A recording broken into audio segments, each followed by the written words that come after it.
નમસ્કાર મિત્રો, આજે આપણે સ્વાધ્યાય 4.3 એ જોતા પહેલા સ્વાધ્યાય 4.3 માં જરૂરી કેટલીક બાબતો છે એનો અભ્યાસ કરી લઈએ. તો આ જે સ્વાધ્યાય 4.3 છે એમાં ટોપિક આવે છે ત્રિકોણનું ક્ષેત્રફળ શોધવાનું આવે છે. હવે ત્રિકોણનું ક્ષેત્રફળ એટલે શું? ત્રિકોણ હોય એટલે કે મિત્રો ત્રણ શિરોબિંદુ હોય. ત્રણ શિરોબિંદુ હોય, ધારો કે A B C ત્રણ શિરોબિંદુ છે. A ના યામ આપ્યા છે x1 y1, B ના યામ આપ્યા છે x2 y2 અને C ના યામ આપ્યા છે x3 y3. ત્રિકોણના ત્રણ શિરોબિંદુના યામ તમને આપેલા હોય અને ત્રણ શિરોબિંદુ વાળા ત્રિકોણનું ક્ષેત્રફળ તમારે શોધવું હોય મિત્રો, તો ધારો કે ત્રિકોણનું ક્ષેત્રફળ બરાબર મેં અહીંયા સંકેત કેપિટલ D લીધો છે. ઘણી વખત કેપિટલ A પણ લેતા હોય છે, સંકેતનો મતલબ નથી, પણ એ ત્રિકોણનું ક્ષેત્રફળ છે મિત્રો. ત્રિકોણનું ક્ષેત્રફળ બરાબર સૂત્ર શું છે? તો 1/2 આ માનાંક છે મિત્રો, 1/2 માનાંકમાં ડેલ્ટા એટલે કે અહીંયા આપ્યું છે ડેલ્ટા બરાબર કોઈ એવો નિશ્ચાયક છે. કેવો નિશ્ચાયક છે? x1 y1 1, x2 y2 1, x3 y3 1. એટલે કે તમને ત્રણ શિરોબિંદુઓના યામ તો તમને આપી દીધા છે મિત્રો, x1 y1, x2 y2 અને x3 y3. તમારે છેલ્લો જે ઘટક છે એ 1 અને 1 લખવાનો છે મિત્રો. તો ત્રિકોણનું ક્ષેત્રફળ શોધવા માટેનું આ જે ડેલ્ટા છે એ મિત્રો તમને ખબર હોવું જોઈએ કે x1 y1 અને 1, x2 y2 અને 1, x3 y3 અને 1. હવે આ ત્રિકોણના શિરોબિંદુ પરથી આ તમને નિશ્ચાયકની ખબર તો પડી ગઈ. હવે 1/2 માનાંકમાં ડેલ્ટા, માનાંક એટલા માટે મિત્રો કે ત્રિકોણનું ક્ષેત્રફળ ક્યારે ઋણ ના હોઈ શકે, બરાબર છે? એટલે કે એટલા માટે એને માનાંક તરીકે લેવામાં આવે છે. તો હવે ડેલ્ટા તમારે શોધવો હોય તો નિશ્ચાયક તમને શોધતા આવડે છે મિત્રો. અહીંયા મેં પ્રથમ સ્તંભની સાપેક્ષે વિસ્તરણ કર્યું છે મિત્રો. તો પ્રથમ સ્તંભની સાપેક્ષે વિસ્તરણ કરીએ આપણે તો x1 કરીએ એટલે કે આ ઘટક અહીંયા લખીએ મિત્રો, તો એ સ્તંભ અને હાથ છોડી દઈએ તો શું આવે? y2 y3, પછી -x2, કારણ કે અહીંયા ઘટક આ બીજી હાર અને પહેલો સ્તંભ છે એટલે કે -1 2 + 1 છે મિત્રો, એટલે કે માઈનસ આવશે મિત્રો. એટલે કે અહીંયા -x2, अब -x2 અહીંયા લઈએ મિત્રો, એટલે કે આ સ્તંભ અને આ હાર છોડી દઈએ તો y1 y3 થાય, પ્લસ x3 અને આ હાર અને આ સ્તંભ છોડી દો મિત્રો, એટલે y1 y2, રાઈટ? હવે અહીંયા જો નિશાની પ્લસમાં જો લખેલી હોય તો અહીંયા જો પ્લસ કરવા હોય મિત્રો તો y1 y3 છે ને એની જગ્યાએ શું લખી શકાય? y3 y1, એટલે કે નિશાની પર એટલે કે માઈનસ માઈનસ પ્લસ થઈ જાય. એટલે કે કહેવાનો તાત્પર્ય એ છે કે આ ત્રિકોણનું ક્ષેત્રફળ તમને નિશ્ચાયકની મદદથી તમારે શોધવાનું છે અને નિશ્ચાયકનો ઉપયોગ કરીને હવે ત્રિકોણનું ક્ષેત્રફળ શોધવા માટેના દાખલા આ સ્વાધ્યાયમાં આપણે ગણવાના છે, રાઈટ? ત્યાર પછી માની લો કે ત્રિકોણનું ક્ષેત્રફળ જે મિત્રો છે કદાચ 0 આવ્યું. હવે ત્રિકોણનું ક્ષેત્રફળ જ્યારે 0 આવે એનો અર્થ એવો થયો કે ત્રિકોણ ઉપરના જે ત્રણેય શિરોબિંદુઓ છે એ ત્રિકોણ નથી રચતા, પણ શું કરે છે? સમરેખ બિંદુઓ છે. માની લો આ રીતના એક જ રેખા પર આવેલા ત્રણ બિંદુઓ ABC સમરેખ હોય તો જ ત્રિકોણનું ક્ષેત્રફળ 0 થાય. એટલે કે બીજી શરત આપણને મળી A of x1 y1, B of x2 y2, C of x3 y3 સમરેખ બિંદુઓ હોય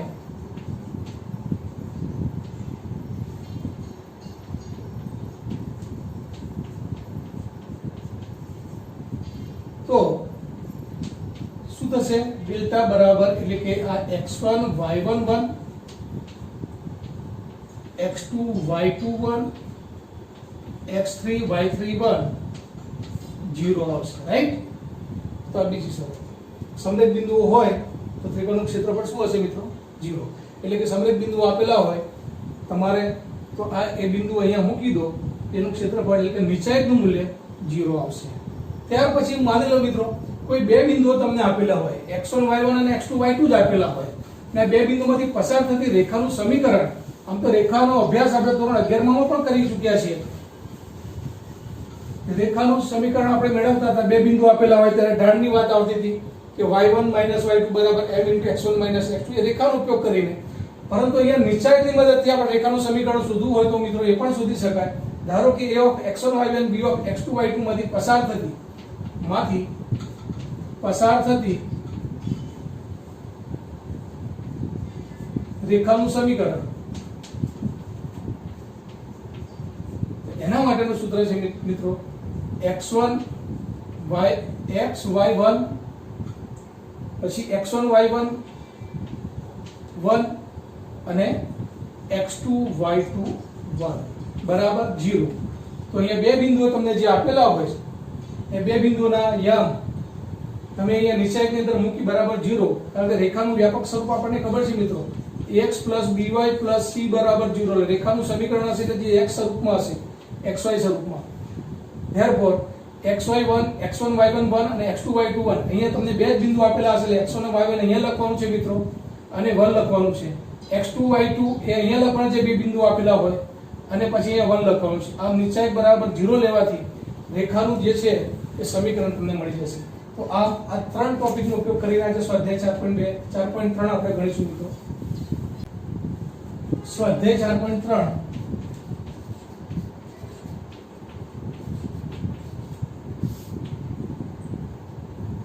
ક્ષેત્રફળ શોધો.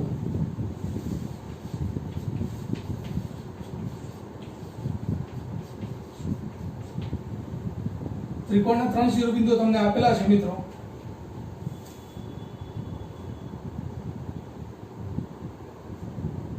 પહેલું એક્ઝામ્પલ છે 1 0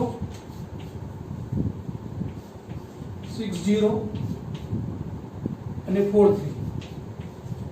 આમ 3 શિરોબિંદુ આપેલા છે અને ત્રિકોણનું ક્ષેત્રફળ નિશ્ચયકનો ઉપયોગ કરીને મિત્રો આપણે શોધવાનું છે. હવે નિશ્ચયકનો ઉપયોગ કરીને આપણે શોધવાનું છે એટલે કે ધારો કે આ જે છે મિત્રો એ છે આપણું B અને આ C શિરોબિંદુ આપેલા છે. હવે ત્રિકોણનું ક્ષેત્રફળ બરાબર સૂત્ર તમને શું લખાયું કે D બરાબર 1/2 ડેલ્ટા માનાંકમાં ડેલ્ટા. તો તમારે પહેલા ડેલ્ટા શોધવા પડશે મિત્રો. ડેલ્ટા એટલે કોઈ એવું નિશ્ચયક છે જેમાં x1 y1 1. આ સૂત્ર દરેક વખત લખવાનું છે મિત્રો જ્યારે જ્યારે ક્ષેત્રફળ શોધવાનું આવે ત્યારે. therefore હવે x1 y1 એટલે આ મિત્રો જે બિંદુઓ છે x1 y1 છે, રાઈટ? આને સરખાવી નાખો તો x1 y1 x2 y2 અને x3 y3 આપેલા છે મિત્રો. તો x1 ની કિંમત જે છે મિત્રો તમારે 1 લેવાની છે. 1 0 1. x2 એટલે કે 6, y2 એટલે કે 0 અને 1, x3 એટલે કે 4, y3 એટલે કે 3 અને 1. આમ તમારે હવે મિત્રો નિશ્ચયકનું મૂલ્ય શોધવાનું છે. નિશ્ચયકનું મૂલ્ય શોધતા આપણને આવડે છે. અહીંયા જો હું બીજા સ્તંભની સાપેક્ષે કરું કારણ કે 0 ઘટક એમાં વધારે છે તો ઝડપથી મારું એનું વિસ્તરણ થઈ જશે. એટલે હું અહીંયા બીજા સ્તંભની સાપેક્ષે વિસ્તરણ કરું મિત્રો તો બીજા સ્તંભની પહેલો 0 છે, 0 સાથે કોઈ પણ 0 જ આવવાનું મિત્રો. 0 સાથે તમે એ હાર અને સ્તંભ છોડીને આ લેશો પણ ગુણાકાર 0 જ આવવાનો. પછી બીજી હાર છે અને બીજો સ્તંભ છે એટલે +0 કરીને તમે આ છોડી દેશો તો 1 1 4 1 એનું પણ મૂલ્ય ગમે તે આવે મિત્રો પણ 0 સાથે ગુણાકાર 0 એટલે ખાલી માત્ર 3 સાથેનું જ વિસ્તરણ કરવાનું રહેશે મારે. તો હવે આ 3 જે ઘટક છે મિત્રો પ્લસ આવશે કે માઈનસ આવશે? તો આ 3 જે છે ત્રીજી હારમાં છે મિત્રો અને બીજા સ્તંભમાં છે એટલે કે -1 ની કેટલી ઘાત થશે? 3 + 2 એટલે કે 5 થશે ને મિત્રો. એટલે કે માઈનસ આવશે એટલે કે અહીંયા 3 પ્લસ નહીં પણ શું લખીશું? -3. હવે આ -3 ની જ્યારે વાત કરું મિત્રો એટલે આ જે હાર છે અને એ જે સ્તંભ છે એ ન લેવાનો તો 1 1 6 1. શું આવશે? 1 1 6 1. therefore -3 1 ઓછા 6 એટલે કે 1 ઓછા 6 -5 -5 ગુણ્યા -3 એટલે કે 15 મિત્રો આવશે. આમ ડેલ્ટાનું મૂલ્ય મેં શોધી નાખ્યું મિત્રો. હવે ત્રિકોણનું ક્ષેત્રફળ બરાબર 1/2 ડેલ્ટા એટલે કે 15. માની લો કદાચ નિશ્ચયકનું મૂલ્ય અહીંયા ગુણ પણ આવે મિત્રો પણ આ માનાંક છે એટલે ધન જ ગણાશે. એટલે અહીંયા તો જો કે ધન જ આવે છે એટલે 15/2 આ ત્રિકોણનું તમારું ક્ષેત્રફળ થયું ચોરસ એકમ, રાઈટ મિત્રો?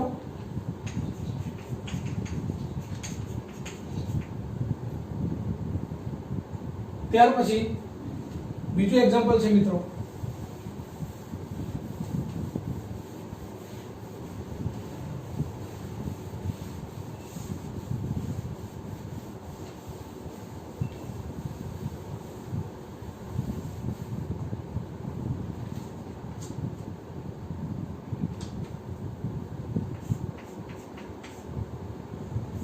-2 -3 3 2 અને -1 -8. માની લો આવા ત્રણ ત્રિકોણના શિરોબિંદુ આપેલા છે મિત્રો. આ જે છે તમારો A છે મિત્રો, આ B અને આ C ના અહીંયા આપેલા છે. ફરીથી ત્રિકોણનું ક્ષેત્રફળ D બરાબર 1/2 માનાંકમાં ડેલ્ટા. ડેલ્ટા એટલે શું છે મિત્રો? x1 y1 1, x2 y2 1, x3 y3 1, right. હવે x1 y1 1 એટલે કે આ x1 y1 એટલે કે -2 -3 1, x2 y2 એટલે કે 3 2 1, -1 -8 અને 1. હવે મિત્રો અહીંયા તો તમે કોઈ પણ સ્તંભ કે હાર્દિક સાપેક્ષે વિસ્તરણ શોધી શકો. એટલે આવું જ્યારે એક્ઝામ્પલ હોય ત્યારે આપણે પ્રથમ હાર્દિક સાપેક્ષે જ વિસ્તરણ કરીએ છીએ. એટલે કે -2 જે લઈએ છીએ મિત્રો ત્યારે શું કરીએ છીએ? સ્તંભ અને હાથ છોડી દઈએ છીએ. 2 2 અને ઓછા ઓછા થશે એટલે 2 + 8 થશે એટલે 10 લખી નાખો મિત્રો. 2 ઓછા ઓછા વત્તા થઈ જશે 8 એટલે 2 + 8 એટલે 10. પછી અહીંયા ઓછા આવે મિત્રો અને આ છે -3 એટલે +3 કરી દઉં છું. હવે આની જ્યારે વાત કરીએ ત્યારે હાર અને સ્તંભ છોડી દઈએ આપણે. તો 3 × 3 અને ઓછા ઓછા 1 એટલે કે 3 + 1 એટલે કે 4 લખું છું મિત્રો અહીંયા. અને વત્તા આ 1 જે છે મિત્રો એ હાર અને સ્તંભ. તો 8 × 24 -24 અને ઓછા ઓછા 2 વત્તા થઈ જશે એટલે -24 વત્તા 2 એટલે કે -22 થશે મિત્રો. 22 એટલે કે -20 વત્તા 12 અને -22 -22 -20 એટલે મિત્રો -42 -42 વત્તા 12 એટલે -30 આવશે. 1/2 જે કિંમત આવી મિત્રો અહીંયા મૂકી તો માનાંકમાં 30 માઈનસ લખાશે પણ માનાંકમાં ધન થઈ જવાનું એટલે 1/2 × 30 જ લખવાના. પ્લસ થઈ જશે માનાંકમાં. આ માનાંકની નિશાની છે મિત્રો. તો 30/2 therefore 15 ચોરસ એકમ, રાઈટ. ત્યાર પછી આગળનો નવો પ્રશ્ન નંબર 2 છે મિત્રો.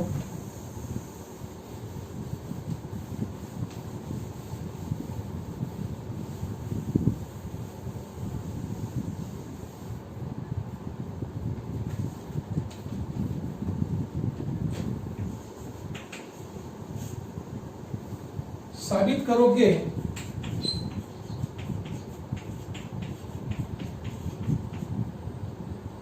બિંદુઓ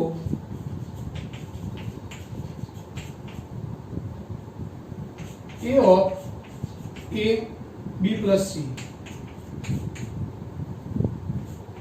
B of B C plus A, C of C A plus B સમરેખ છે. સમરેખ હોવા માટેની શરત શું હોવું જોઈએ? સમરેખ ક્યારે કહેવાય મિત્રો? x1 y1 1, x2 y2 1, x3 y3 1 એટલે કે ડેલ્ટા બરાબર શું થાય? 0 થાય. તો જ આપેલ શિરોબિંદુઓ સમરેખ છે એમ કહી શકાય. હવે સમરેખ છે એમ સાબિત કરવા માટે આ જે ત્રિકોણના 3 શિરોબિંદુઓ આપી દીધા છે એના પરથી આપણે મિત્રો ડેલ્ટા શોધી નાખીશું. તો ડેલ્ટા બરાબર શું લખીશું આપણે નિચાયકની અંદર? આ x1 y1, x2 y2, x3 અને y3 આ રીતના બિંદુઓ આપેલા છે. x1 y1 1 એટલે કે a b plus c 1, ત્યાર પછી b c plus a 1, c a plus b 1. હવે આનું મૂલ્ય જો મિત્રો 0 થાય તો આપેલ શિરોબિંદુ સમરેખ કહેવાય. હવે આ નિચાયકનું સાદરૂપ આપણે આપવું છે તો વિસ્તરણના જે ગુણધર્મનો જે નિચાયકના ગુણધર્મનો જે ઉપયોગ કરીને આપણે જે દાખલા ગણી ગયા સ્વાધ્યાય 4.2 નો એનો તો અભ્યાસ કર્યો છે. એ પ્રમાણે જો અહીંયા વિચારીએ તો શું કરીએ આપણે? તો આ જે બીજો સ્તંભ છે મિત્રો, પહેલા સ્તંભ ઉમેરી દઈએ તો શું થશે? બીજો સ્તંભ છે મિત્રો, પહેલા સ્તંભ ઉમેરી દઈએ તો શું થાય? a plus b plus c થાય. એ પણ c plus a પણ આમાં ઉમેરીએ તો a plus b plus c થાય મિત્રો. અને a plus b પણ અહીંયા ઉમેરી દઈએ તો પણ a plus b plus c થાય. એટલે કે બીજા સ્તંભને આપણે શું કર્યું? પહેલા સ્તંભમાં ઉમેર્યો, બીજો સ્તંભ તો મિત્રો એમને જ રહેવાનો. અહીંયા જે છે ત્રીજો સ્તંભ, એમાં કોઈ ફેરફાર નથી મિત્રો. તો અહીંયા જે પ્રક્રિયા કરીએ મિત્રો આપણે લખવાની, તો શું કરીએ છીએ આપણે? બીજો સ્તંભ જે છે એને આપણે પહેલા સ્તંભમાં ફેરવીએ છીએ. એટલે પહેલા સ્તંભમાં C1 ની અંદર મિત્રો, પહેલા સ્તંભની અંદર ફેરફાર થશે. શું થશે? તો શું કરું છું? C1 plus C2 કરું છું. બીજો સ્તંભ પહેલા સ્તંભમાં ઉમેરું છું. આ જે પ્રક્રિયા છે ફેરફાર પહેલા સ્તંભમાં થયો, એટલે કે C1 C એટલે કોલમ એટલે સ્તંભ. પહેલા સ્તંભમાં ફેરફાર થાય તો C1 પહેલા લખવામાં આવે છે અને પહેલો સ્તંભ વત્તા બીજો સ્તંભ કર્યો મેં મિત્રો. હવે અહીંયા જે છે તમે જુઓ છો, પહેલા સ્તંભમાં બધા જ ઘટકો કેવા છે? સમાન છે. એટલે કે a plus b plus c common નીકળી જશે મિત્રો. તો શું રહેશે અંદર? 1 1 1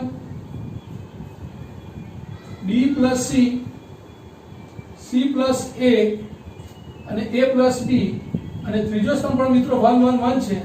આમ કોઈ પણ બે હાર કે બે સ્તંભ ના ઘટકો જો મિત્રો સરખો હોય ને, અહીંયા 1 1 1 1 1 1, કોઈ પણ બે હાર કે બે સ્તંભના ઘટકો સમાન હોય તો નિશ્ચયકનું મૂલ્ય મિત્રો 0 થાય. તમે આનું સાદુરૂપ આપીને ગણો તો પણ 0 થશે, પણ આપણે ગુણધર્મનો ઉપયોગ કરીને વાત કરી લઈએ તો અહીંયા પહેલો સ્તંભના ઘટકો પણ સરખા છે, ત્રીજા સ્તંભના પણ સરખા છે. માટે આના બરાબર મિત્રો વેલ્યુ 0 થાય. 0 ગુણ્યા કોઈ પણ કિંમત, therefore 0, એટલે કે ડેલ્ટા બરાબર જે મિત્રો કિંમત આવી એ કેવી આવી? 0. માટે આપેલ ત્રિકોણનું ક્ષેત્રફળ 0 થાય. એનો અર્થ એવો થયો કે આપેલ બિંદુઓ સમરેખ છે. રાઈટ? ત્યાર પછી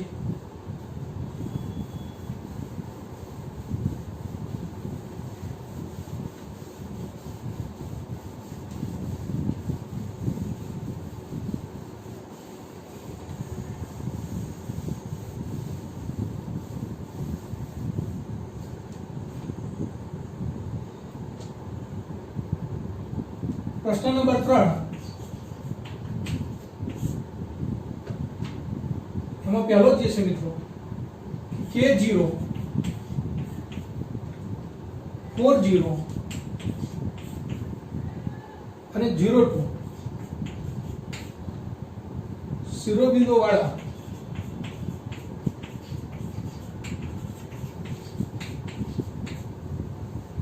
ત્રિકોણનું ક્ષેત્રફળ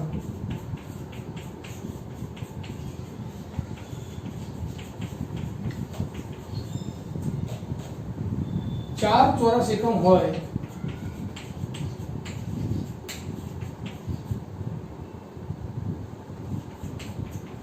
તો K શોધો.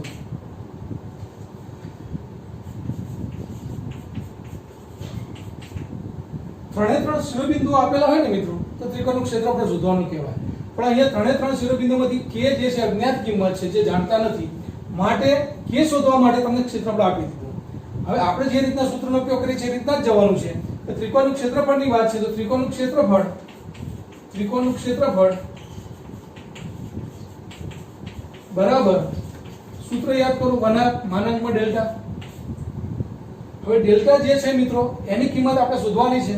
ક્ષેત્રફળ તમને આપી દીધું છે તો ડેલ્ટા બરાબર શું થાય? હું અહીંયા સાઈડમાં શોધું છું કે ડેલ્ટા બરાબર જે નીચે જ શોધવાનું છે મિત્રો આપણે, K01 401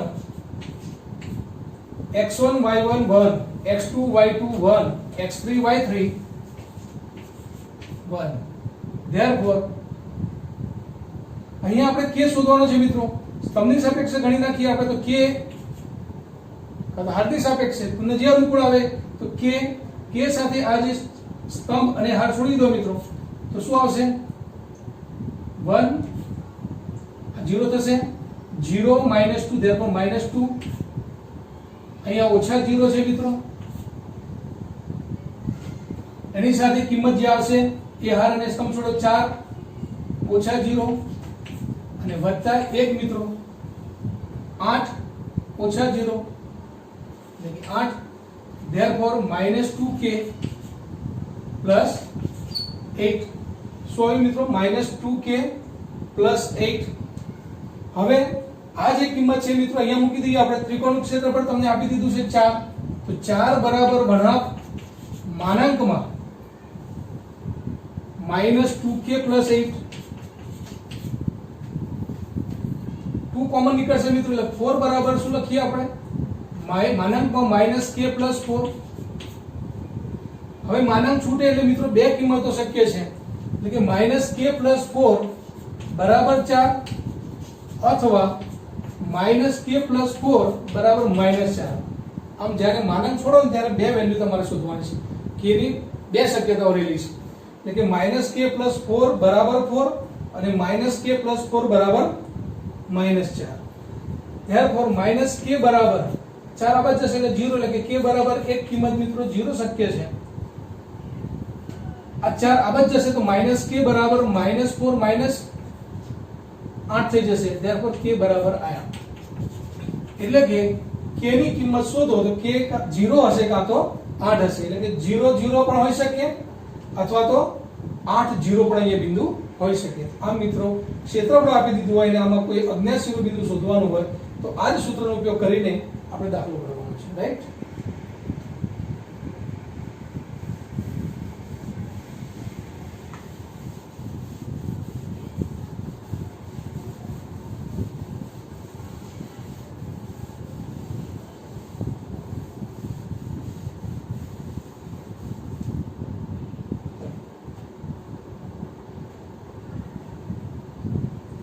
प्रश्न नंबर 4,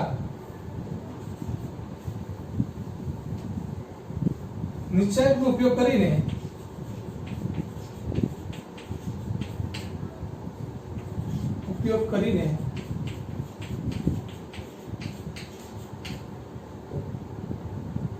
(1, 2 અને 3, 6)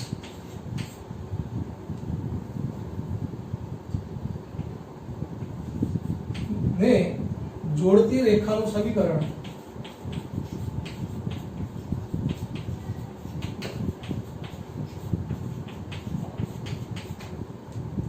શોધો.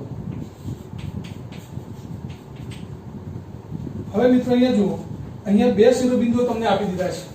તો બે શિરોબિંદુ ત્રિકોણના આપેલા બે બિંદુઓ તમને આપ્યા છે a અને b. a of x1 y1 બરાબર આપ્યા છે a ઓફ 1 2 અને b ઓફ 3 6 એટલે કે x2 y2 બરાબર b ઓફ 3 6. આ બે બિંદુઓમાંથી પસાર થતી રેખાનું સમીકરણ શોધવું હોય મિત્રો તો રેખાનું સમીકરણ શોધવા માટેનું સૂત્ર લખાયું તમને. રેખાનું સમીકરણ નિશ્ચયકનો ઉપયોગ કરીને x y1 x1 y1 1 x2 y2 1 બરાબર શું લેવાનું તમારે 0 લેવાના મિત્રો. therefore x y1 x1 y1 1 x1 y1 એટલે કે 1 2 1 અને x2 y2 1 એટલે કે 3 6 1 બરાબર 0 લઈ લેવું. જો આ સમીકરણ જે આપ્યું છે મિત્રો xy1 x1 y1 1 x2 y2 1 એમાં x1 y1 અને x2 y2 ના તમારે બિંદુઓ જ મૂકવાના છે. રેખાનું સમીકરણ છે નિશ્ચયકનો ઉપયોગ કરીને ગણવા માટે આ છે xy1 x1 y1 1 x2 y2 1. xy રેખાનું સમીકરણ છે એટલે બે ચલ x y તો લખવાના જ છે. અહીંયા 1 તમારે દરેકમાં ઊભા સ્તંભની અંદર લખવાનું છે મિત્રો. હવે આનું જે છે આપણે સદરૂપ આપવાનું છે.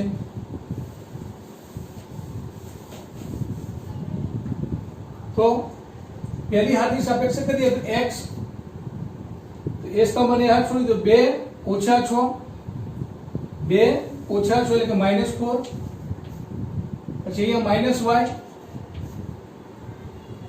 એ હાર એ સ્તંભ છોડે એટલે કે 1 ઓછા 3 એટલે કે -2 વત્તા 1 એટલે કે 6 ઓછા 6 એટલે કે 0 થઈ જશે મિત્રો. ને આના બરાબર પણ શું લખવાનું આપણે આના બરાબર પણ 0. રેખાનું સમીકરણ છે એટલે કે ax + by + c બરાબર 0 સ્વરૂપમાં આવે. therefore -4x + 2y આ તો 0 થઈ ગયું મિત્રો એટલે કે 0 માઇનસ 2x વડે ભાગી નાખીએ તો પહેલું પ્લસ આવી જશે, તો અહીંયા 2x માઇનસ y બરાબર 0. તો માગેલ રેખાનું સમીકરણ થઈ ગયું મિત્રો. માઇનસ 2x વડે માઇનસ 2 વડે બધાને ભાગી નાખીએ માઇનસ 2 એટલે પ્લસ થઈ જશે, આ પ્લસ હતા તો માઇનસ થઈ જશે, માઇનસ y બરાબર 0. આમ બે બિંદુઓ આપેલા હોય મિત્રો અને રેખાનું સમીકરણ એમાંથી પસાર થતી રેખાનું સમીકરણ તમારે શોધવું હોય તો પણ તમે શોધી શકો છો.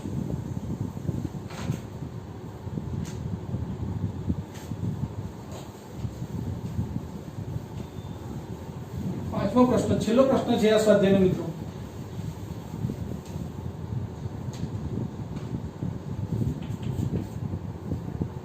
જો 2 - 6 5 4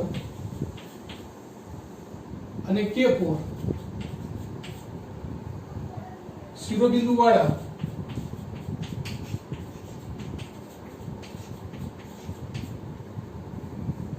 ત્રિકોણનું ક્ષેત્રફળ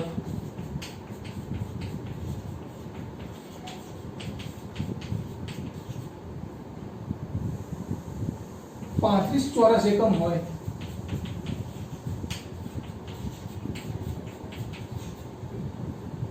તો કે શોધો.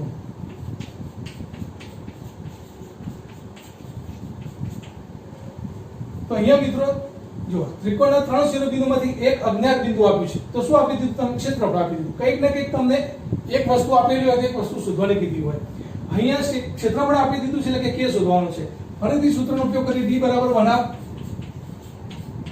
માનાંકમાં ડેલ્ટા. ડેલ્ટા અહીંયા શોધીશું મિત્રો આપણે. ડેલ્ટા એટલે કે શું? x1 y1 1, x2 y2 1 અને x3 y3 1. આ ડેલ્ટા છે મિત્રો આપણો. તો ડેલ્ટાના જે બિંદુઓ છે છેલ્લે લખવાના આપણે મિત્રો શું લખીશું? તો આ જે છે x1 y1 x2 y2 x3 y3. therefore x1 y1 એટલે 2 - 6 1 5 4 1 અને k4 1.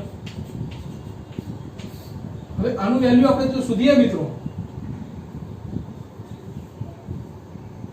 પ્રથમ સ્તંભની સાપેક્ષે ગણી નાખીએ આપણે તો શું થશે? 2 પ્રથમ હારની સાપેક્ષે મિત્રો કોઈ પણ સાપેક્ષે તમે ગણી શકશો, જવાબમાં કોઈ ફેર પડવાનો નથી. ચલો પ્રથમ હારની સાપેક્ષે ગણીએ તો 2 તો 4 - 4 0. હારની સાપેક્ષે ગણું છું હવે 2 તો એ સ્તંભ અને હાથ છોડી દીધો, 4 × 4 - 4 એટલે કે 0 થઈ જશે. અહીંયા ઓછા આવે મિત્રો, પણ આ ઓછા ઓછા વધતા 6 છે તો એ સ્તંભ અને હાથ છોડી દીધો એટલે 5 - k થશે. 5 × 1 5 - k × 1 એટલે 5 - k થશે. વત્તા 1 5 4 20 20 - 4k 20 - 4k. therefore 6 5 30 - 6k + 20 અને -4k. therefore શું આવ્યું મિત્રો? આના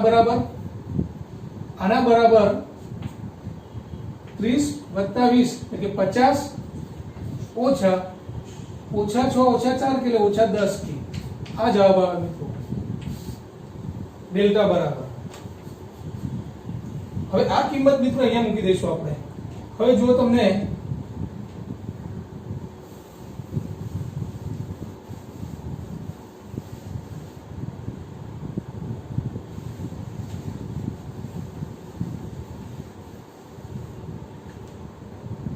d બરાબર એટલે કે d ક્ષેત્રફળ બરાબર તમને આપી દીધું છે 35. તો 35 બરાબર 1/2 માનાંકમાં ડેલ્ટા. માનાંકમાં ડેલ્ટા એટલે માનાંકમાં જે કિંમત આપી છે કેટલી આપી છે? 50 - 10k આપ્યા છે. અને 35 બરાબર બે કોમન કાઢી નાખો અહીંયા. માનાંકમાં 25 અને -5k થશે. ફરીથી મિત્રો માનાંક જ્યારે છૂટે ત્યારે બે વેલ્યુ મળે અહીંયા k ની, એટલે કે 25 - 5k બરાબર 35 થશે, અથવા 25 - 5k બરાબર -35 લખવાના.